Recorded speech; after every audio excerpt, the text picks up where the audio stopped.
Amen. Bonjour à tout le monde. Je suis heureux de vous revoir après plusieurs mois d'absence. Je suis de retour parmi vous. Vous avez les salutations de mon épouse, de mon pasteur et de tout le monde. Sans plus tarder, nous allons prendre notre Bible. Nous allons lire tous les versets, comme ça on ne reviendra plus dessus. Nous sommes dans Matthieu 24, verset 12 au verset 13.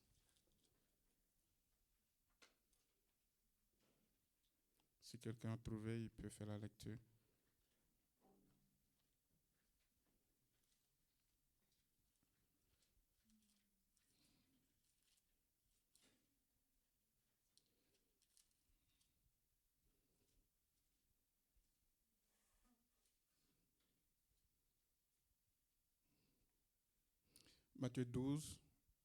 Matthieu 24, verset 12, verset 13. Et parce que l'iniquité se sera accrue, la charité du plus grand nombre se refroidira. Mais celui qui persévérera jusqu'à la fin sera sauvé. Apocalypse 22, verset 12, vers la fin.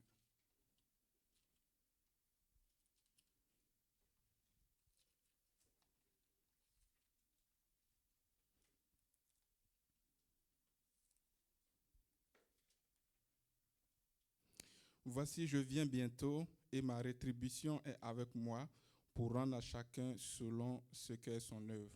Je suis l'alpha et l'oméga, le premier et le dernier, le commencement et la fin.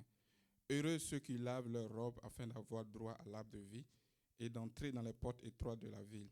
Dehors les chiens, dehors les enchanteurs, dehors les impudiques, dehors les meurtriers, les idolâtres et quiconque aime et pratique le mensonge. 1 Timothée 4, verset 1.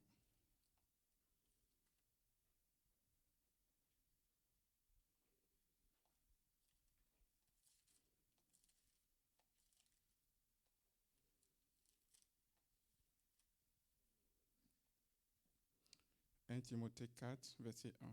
Mais l'Esprit dit expressément que dans les derniers temps, quelques-uns abandonneront la foi pour s'attacher à des esprits séducteurs et à des doctrines des démons.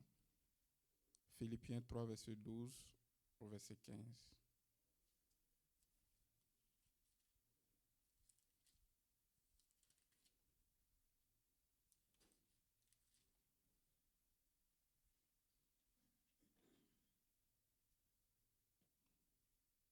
Ce n'est pas parce que j'ai déjà remporté le prix ou j'ai déjà atteint la perfection, mais je cours pour tâcher de le saisir, puisque moi aussi j'ai été saisi par Jésus. Frère, je ne pense pas l'avoir saisi, mais je fais une chose, oubliant ce qui est en arrière, me portant vers ce qui est en avant. Je cours vers le but pour remporter le prix de la vocation céleste de Dieu en Jésus-Christ. Galates 5, verset 7 au verset 8.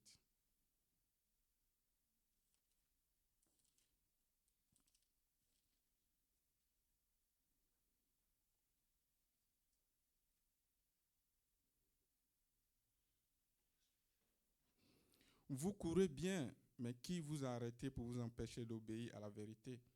Cette influence ne vient pas de celui qui vous a appelé. Avant-dernier verset, 2 Jean 8. 2 Jean 8.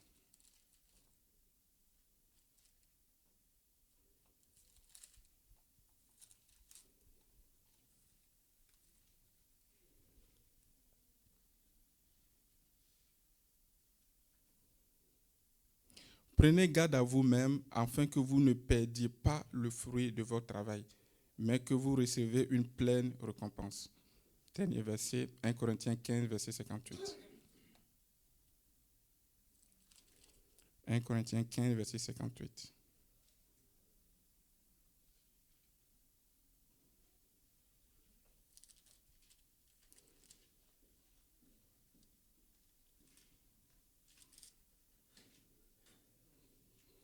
Ainsi, mes frères bien-aimés, soyez fermes, inébranlables, travaillant de mieux en mieux à l'œuvre du Seigneur, sachant que votre travail ne sera pas vain dans le Seigneur. Alors, ce matin, je vais partager avec vous sur le thème de persévérer jusqu'à la fin. Amen. Persévérer jusqu'à la fin. Alors, je suis en train de lire le livre d'un homme de Dieu, André Mouret, Et il a dit un truc, il dit, être un chrétien mature et fort n'est pas une mince affaire. Être un chrétien mûr, mature, réellement ancré dans les choses de Dieu, n'est pas donné, n'est pas une mince affaire. Et ce passage et cette phrase m'a mené à réfléchir sur la vie chrétienne. Et en parcourant la Bible, on s'en rend compte que la vie chrétienne n'est pas une mince affaire.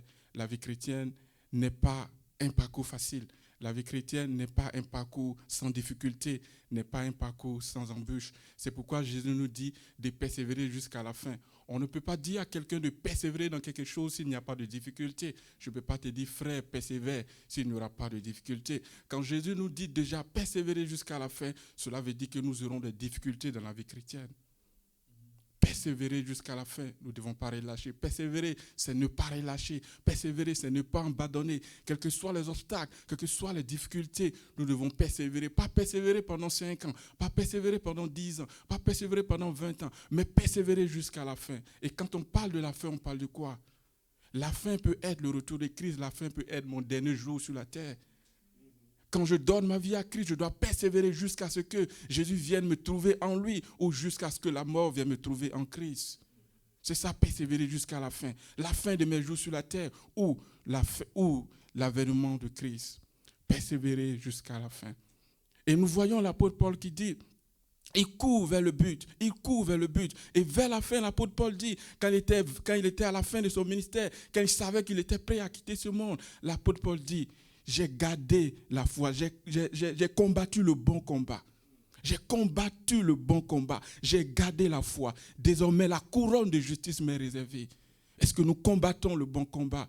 Est-ce que nous combattons le bon combat comme Paul? Est-ce que nous continuons à combattre le bon combat? Paul a gardé la foi, malgré les difficultés, malgré les embûches, malgré tout ce que Paul a eu dans le ministère. Il n'a jamais abandonné Dieu. Il a gardé la foi. Paul a persévéré jusqu'à la fin. Et il a pu dire, la couronne de justice m'est réservée. La couronne de justice m'est réservée. Nous avons donné notre vie à Jésus. Nous avons donné notre vie à Jésus. C'est pour persévérer jusqu'à la fin, afin d'être avec lui un jour. Dans le début de notre conversion, nous voyons plusieurs qui sont zélés, plusieurs qui prient, plusieurs qui gênent. Ils sont à l'église à l'heure. La première année, ils sont là. La deuxième année, ils sont là. À partir de la troisième année ou à partir d'un certain nombre d'années, la nonchalance commence à venir. Il commence à abandonner Dieu de plus en plus. Celui qui priait dans son lieu secret ne prie plus. Celui qui venait chanter à la chorale ne chante plus. Celui qui évangélisait n'évangélise plus. Il n'évangélise plus. La froideur de plus en plus dans les choses de Dieu. Et aujourd'hui, l'amour de Dieu se fait de plus en plus rare. Des cœurs s'éloignent de plus en plus de Dieu. Les gens cherchent Dieu de moins en moins. Et Jésus a dit dans les derniers temps, parce que l'iniquité se sera accrue, l'amour de plusieurs sera refroidi, beaucoup vont s'éloigner de Dieu.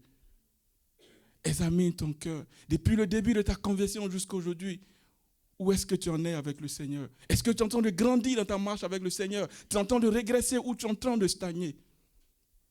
Toi qui priais avant, est-ce que tu pries encore? Toi qui gênais avant, est-ce que tu pries encore? Quand tu parles de ta vie chrétienne, tu parles au passé. Quand j'étais au Congo, je fus un bon intercesseur. Qu'en est-il de maintenant? La Bible dit, soyez fermes, inébranlables, travaillant de mieux en mieux à l'œuvre du Seigneur, sachant que votre récompense ne sera pas vaine. Et quand on prend dans le livre d'Apocalypse, parlant de l'église de Thyatire, il dit quoi? Il dit tes œuvres présentes sont plus grandes, sont plus nombreuses que tes œuvres antérieures. Ça veut dire que Jésus a encouragé l'église de Thyatire parce que l'église de Thyatire grandissait dans ses œuvres pour le Seigneur. Est-ce que nous grandissons dans nos œuvres pour le Seigneur? Nous grandissons dans notre amour pour le Seigneur? Nous voulons croire dans cette vie. Nous voulons avoir un compte en banque qui est de plus en plus gagné. Nous voulons croire promotionnellement. Nous voulons croire dans toutes les choses de la terre. Nous voulons avoir de plus en plus les choses de la terre. Est-ce que nous grandissons dans les choses de Dieu? Bien-aimés, qu'est-ce que nous allons apporter? Qu'est-ce que tu vas apporter après ta mort? Est-ce que tu vas apporter tes maisons? Est-ce que tu vas apporter ton compte en banque? Est-ce que tu vas apporter tes enfants? Est-ce que tu vas apporter ton mari? Est-ce que tu vas apporter ton époux? Qu'est-ce que tu vas apporter? Qu'est-ce que tu vas apporter? Il dit, je reviens bientôt et ma récompense est entre mes mains pour rendre à chacun selon ses œuvres. Si Jésus doit te récompenser ce matin, il va te récompenser avec quoi? Qu'est-ce que tu as fait? Le 31, quand j'étais à l'église, je ne voulais même pas partir parce que j'étais tellement fatigué. Mais j'ai fait l'effort d'y arriver. Et les gens priaient, Seigneur, je te bénis parce que tu as fait telle chose pour moi. Je te bénis parce que tu as fait telle chose pour moi. Et moi, j'étais triste. J'étais triste. Je dis, Seigneur, j'aime pas regarder à ce que tu fais pour moi. J'aime plus regarder à ce que je fais pour toi. Pendant l'année 2023, qu'est-ce que je fais pour toi? Quelles sont les âmes que je peux te présenter, Seigneur? Voici les âmes que je gagnais à toi. Quelles sont les personnes que je peux réellement te présenter, Seigneur? Voici des personnes pour lesquelles je priais de tout cœur. Voici des personnes que j'ai exhortées de tout cœur. Qu'est-ce que je fais pour toi? Est-ce que tu es content de moi? Et en pensant à ces paroles, je savais que Dieu n'était pas content de moi. Je savais. Et pendant que les gens disaient merci à Dieu, moi je faisais un moment de repentance. Parce que je n'ai pas cherché Dieu comme il aurait voulu. Bien-aimés, ce matin, je ne veux pas être lent, mais je veux nous amener à reconsidérer notre voie avec le Seigneur, à reconsidérer notre marche avec le Seigneur. Est-ce que nous sommes en train de grandir dans les choses de Dieu? Est-ce que nous sommes en train de régresser dans les choses de Dieu? Est-ce que nous sommes en train de stagner dans les choses de Dieu? Est-ce que nous continuons à chercher le Seigneur? Est-ce que nous grandissons dans notre marche avec le Seigneur? Nous promettons 1 heure de prière à Dieu par jour. Est-ce que nous sommes fidèles à ces choses? Nous qui promettons être tout le temps à la chorale, est-ce que nous sommes fidèles à ces choses? Nous avons pris la décision d'évangéliser, est-ce que nous sommes fidèles à ces choses? Est-ce que nous sommes fidèles à ces choses?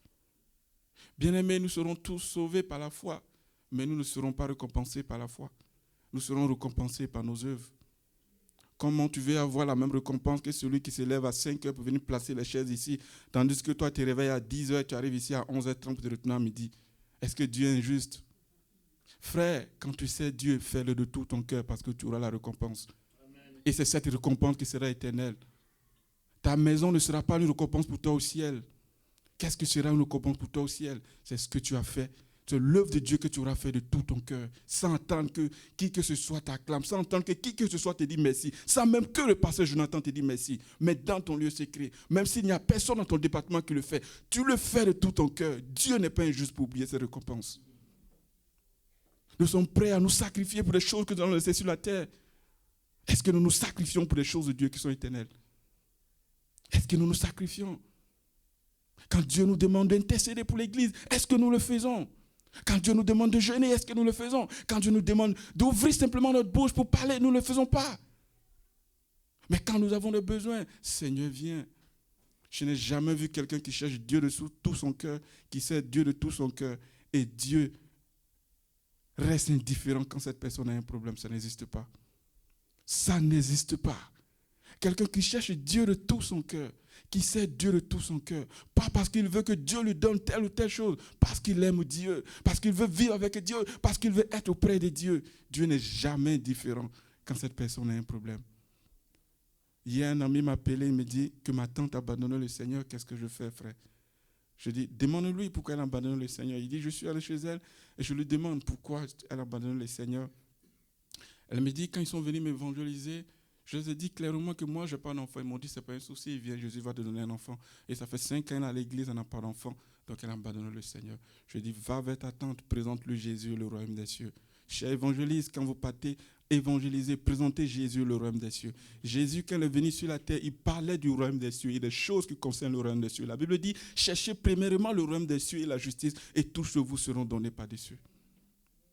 Quelles que soient les difficultés, reste attaché au Seigneur. Le pasteur a l'habitude de nous dire ici, soyons des jusqu'au-boutistes. Persévérons jusqu'à la fin. Persévérons jusqu'à la fin. L'apôtre Paul dit, il oublie les choses du passé, mais se concentre sur les choses à venir. J'oublie mes jeûnes antérieurs, j'oublie mes moments de prière antérieurs, j'oublie mes moments d'évangélisation antérieurs, j'oublie tout ce que j'ai fait dans un tel ou tel département antérieur. Je me concentre sur les choses à venir. Je dois travailler de plus en plus pour Dieu. Je dois chercher Dieu de plus en plus. Je dois me consacrer à Dieu de plus en plus.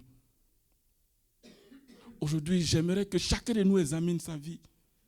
Depuis le début de ta conversion jusqu'à aujourd'hui, où est-ce que tu en es? Pense à ta vie toi-même. Pense à ta vie. Est-ce que tu es en train de grandir dans les choses de Dieu? Est-ce que tu es en train de grandir avec Dieu?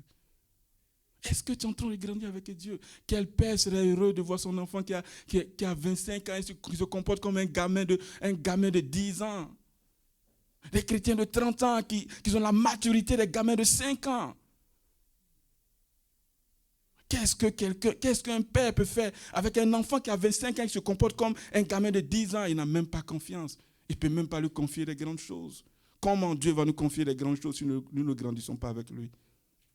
Comment?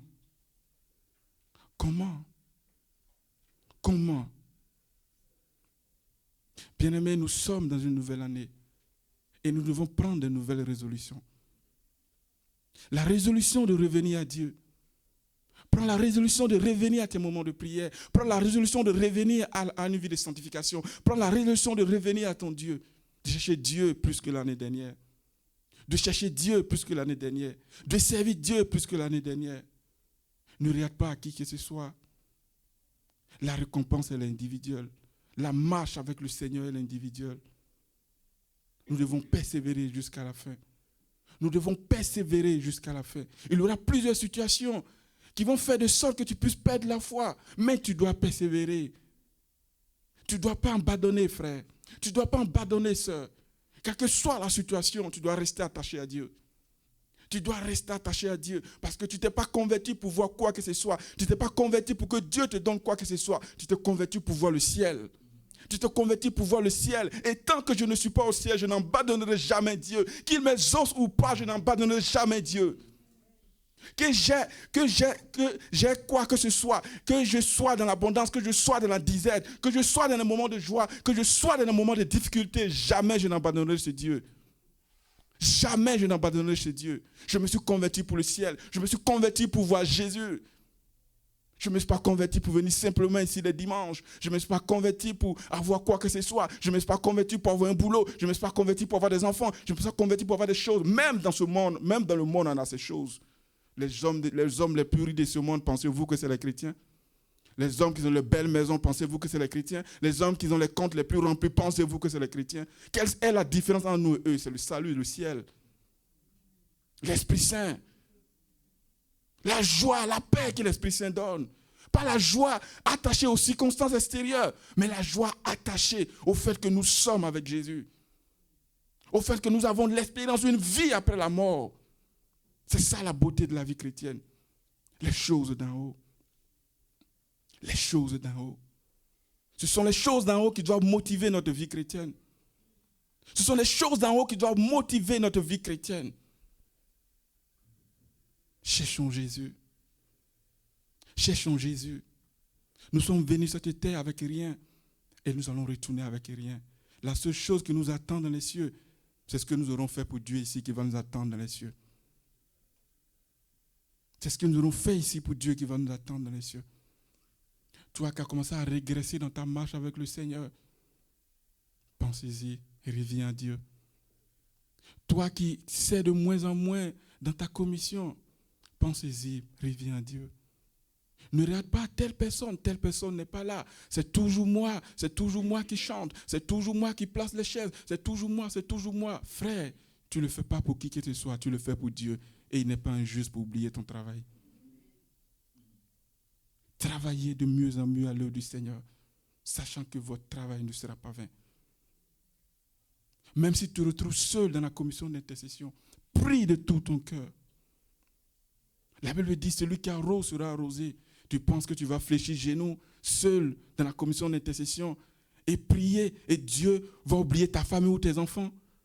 Celui qui arrose sera arrosé. Souvent, les gens pensent que c'est parce que quand je prends tout le temps pour prier pour moi, alors Dieu va m'exaucer. Souvent, je m'oublie, je prie pour les autres et Dieu même m'exauce pour les choses que je ne l'ai même pas demandé. Celui qui arrose sera arrosé dans les autres. Celui qui arrose sera arrosé. Revenons à Dieu. Revenons à Dieu. Reconsidérons nos marches. Nous ne devons pas décroître dans notre consécration. Nous ne devons pas décroître dans notre amour pour les choses de Dieu. Mais nous devons grandir. Nous devons grandir dans les choses pour Dieu. Nous devons grandir dans notre amour pour les choses de Dieu. Nous devons grandir dans notre marche pour les choses de Dieu. Persévérer dans les prières. Persévérer dans les prières. Toi, le début de ta conversion, tu priais le matin, tu priais le soir. Et tu étais heureux. Quand ton réveil sonne, tu es content de passer le temps dans la présence de Dieu. Où est-ce que tu en es aujourd'hui? Aujourd'hui, tu ne mets même plus de réveil. Tu n'as plus le temps pour Dieu. Tu es devenu un vieux chrétien.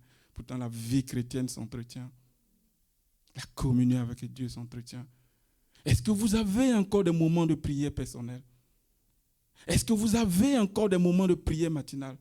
Est-ce que vous avez encore des moments de d'étude de la parole? Est-ce que vous avez encore la joie de chercher Dieu? Est-ce que vous avez encore la joie de marcher avec Dieu? Est-ce que vous avez encore la joie de servir dans votre département? Est-ce que vous avez la joie encore de chanter? Est-ce que vous avez la joie encore d'aller évangéliser? Est-ce que vous avez la joie encore d'aller intercéder? L'apôtre Paul dit, vous courez si bien, mais qui vous a arrêté? Frère, tu cherchais Dieu si bien, qui t'a arrêté? Penses-tu que cette influence vient de Dieu? Tu servais Dieu si bien dans ton département, mais qui t'a arrêté? Penses-tu que cette influence vient du Saint-Esprit? Sœur, tu te sanctifiais si bien, mais qui t'a arrêté? Penses-tu que cette influence vient de Dieu? Qui t'a arrêté? Qui t'a arrêté? Toute ta vie chrétienne s'est au passé. Je fus un bon chrétien au Congo, je fus un bon chrétien à Abidjan. Qu'en es-tu de maintenant? Paul dit, il oublie les choses passées et se concentre sur les choses à venir. Tu dois persévérer jusqu'à la fin. Si tu dois vivre 100 ans et que le dernier jour de ta vie, tu as été chrétien pendant 100 ans, le dernier jour de ta vie sur terre, tu as abandonné la foi, frère, tout ce que tu auras fait dans le passé aurait été en vain. Tu dois persévérer jusqu'à ton dernier souffle. Garder la foi jusqu'à ton dernier souffle, même pendant les moments difficiles.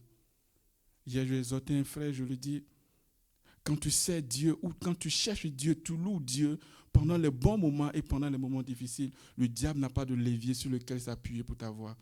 Parce que le diable combat de sorte à nous détourner de la foi. Quand tu sais que tu ne cherches plus Dieu, quand ton compte en banque est vide, il va attaquer tes finances. Parce qu'il veut que tu t'éloignes de Dieu. Mais quand il sait que quelle que soit la situation, tu es toujours attaché à Dieu, il n'a même pas d'argument, il n'a même pas de levier sur lequel s'appuyer pour t'éloigner de Dieu. Et c'est ce qu'il a voulu faire à Job. Il a cru que l'amour de Job, l'amour que Job avait pour Dieu était dû au fait que Job avait tout, Job était béni.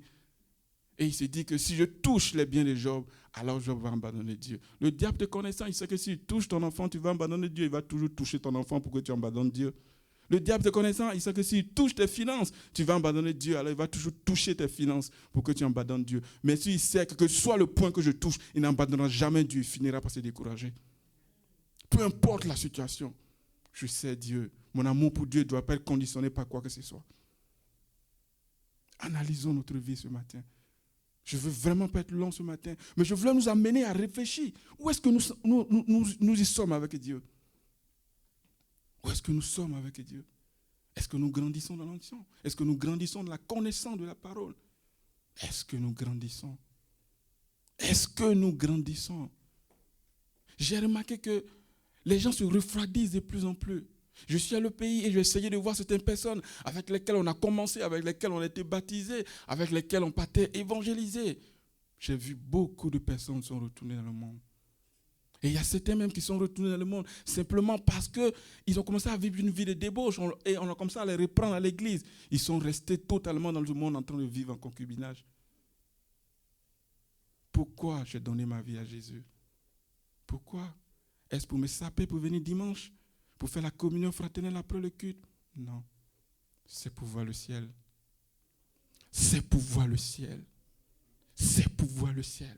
Non pas seulement voir le ciel, mais pour être récompensé. Voir le ciel et être récompensé. Et les récompenses sont dues aux œuvres que nous allons faire pour le Seigneur. Les récompenses sont dues aux œuvres que nous allons faire pour le Seigneur. Cherchons Dieu. Revenons à Dieu. Oublions notre vie de consécration antérieure. Oublions nos jeûnes antérieurs. Oublions nos services antérieurs. Concentrons-nous sur maintenant. Maintenant. Maintenant. Maintenant. Reprends tes programmes de prière. Reprends tes programmes de lecture de la parole. Et reviens à Dieu. Revenons à Dieu, Église. Revenons à Dieu, Église. Donnons la première place à Dieu dans nos cœurs. Donnons la première place à Dieu dans nos cœurs. Servons-le de tous nos cœurs. Que rien ne nous arrête. Que rien ne nous arrête. Ne regarde pas à qui que ce soit. Cherche Dieu. Il t'a sauvé individuellement. Et ta récompense sera individuelle. Elle sera individuelle, ta récompense. elle sera individuelle. Cherchons Dieu de plus en plus. Aimons Dieu de plus en plus. Attachons-nous aux choses de Dieu de plus en plus. Ce n'est pas facile. C'est un combat. C'est pourquoi la Bible nous dit de persévérer.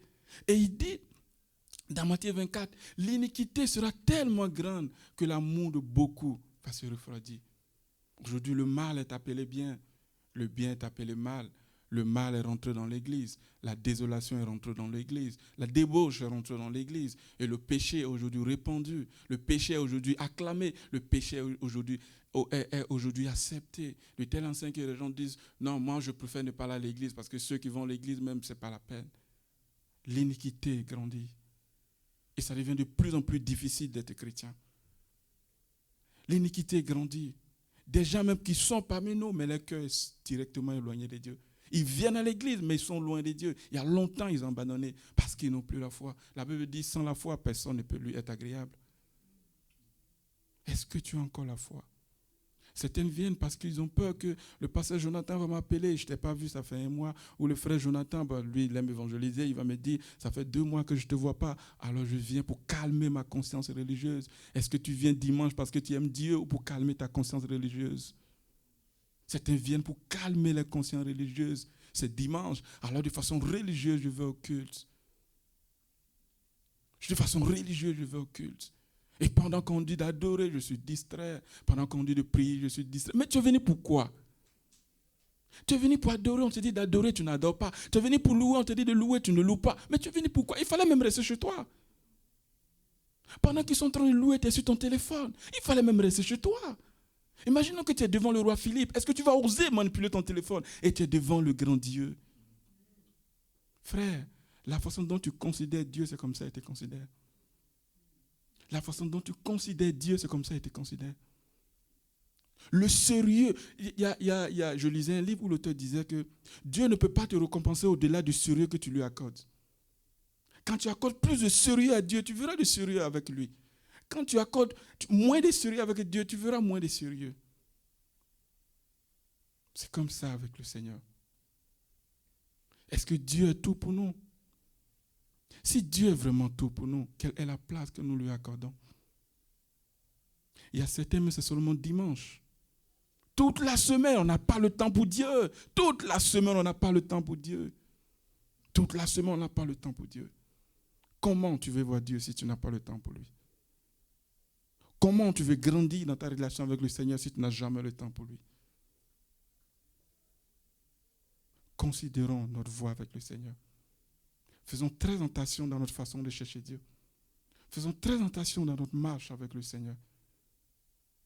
Dieu est aussi un feu dévorant.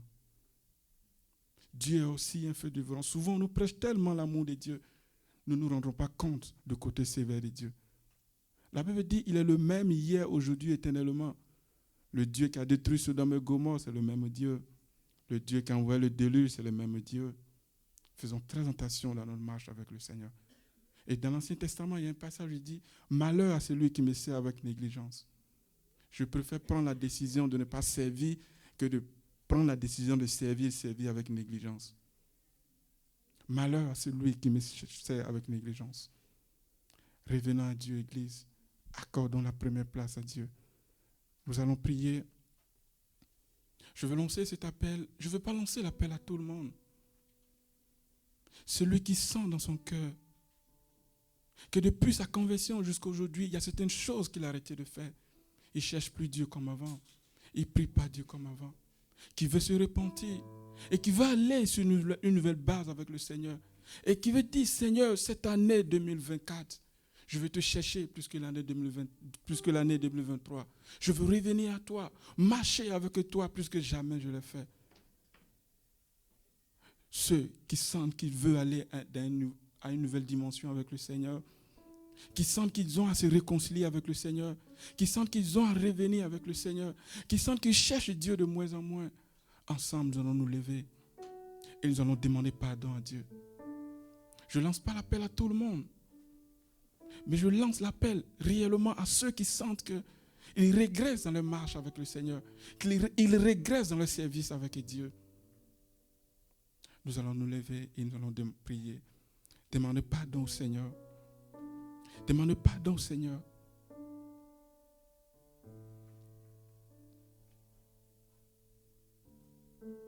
Merci, Père. Merci, Père. Réfléchis à ta vie. Réfléchis à ta vie.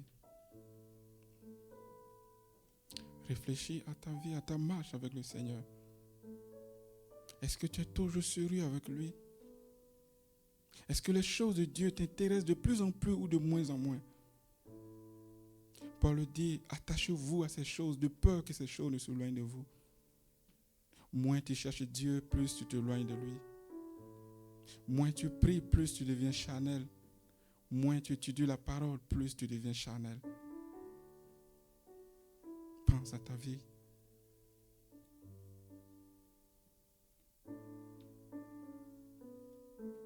Merci Seigneur. Seigneur, nous voulons te demander pardon. Seigneur, je ne t'ai pas cherché comme je devrais le faire. Nous ne t'avons pas accordé la place que nous aurions dû t'accorder. Nous ne grandissons pas dans notre marche avec toi. Seigneur, pardonne-nous. Pardonne-nous, Seigneur. Pardonne-nous, Seigneur. Pardonne-nous, Seigneur. Pardonne-nous de te chercher avec négligence. Pardonne-nous de te servir avec négligence. Pardonne-nous, Papa. Pardonne-nous. Relève-nous de là où nous sommes tombés. Viens nous fortifier. Viens nous fortifier. Viens nous fortifier, Seigneur. Au nom puissant de Jésus.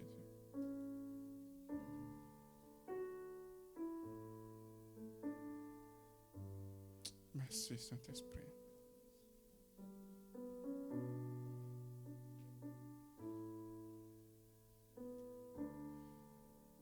Merci, Jésus.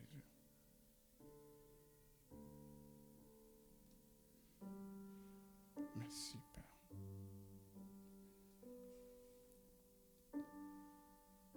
Je vais demander au pasteur de prier pour nous. De demander pardon au Seigneur pour toute l'Église.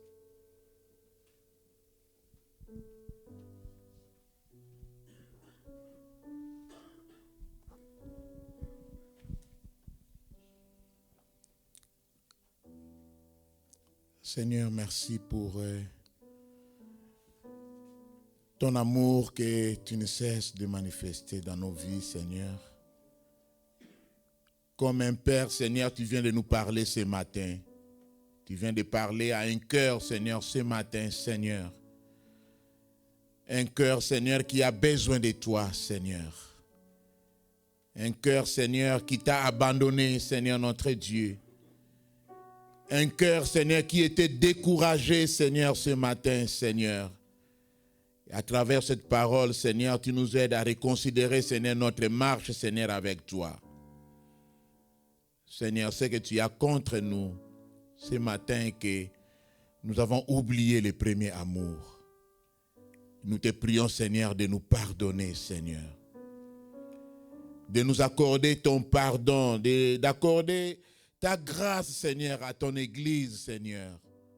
Pardonne-nous comme Église, Seigneur, notre Dieu. Là où nous t'avons offensé, Seigneur, là où nous avons travaillé avec négligence, là où, Seigneur, notre Dieu, nous avons négligé les choses sacrées, Seigneur. Là où nous nous sommes éloignés de toi, Seigneur. Que tu nous pardonnes, Seigneur, notre Dieu. Merci, Père éternel. Merci pour les pardons, Seigneur. Merci pour ta grâce. Merci de nous accepter ce matin, Seigneur, tel que nous sommes, Seigneur. Béni soit ton nom. Amen. Merci, mon frère François, pour cet encouragement, cette interpellation à son Église. Que le Seigneur continue à te qualifier, à te bénir pour ce ministère important que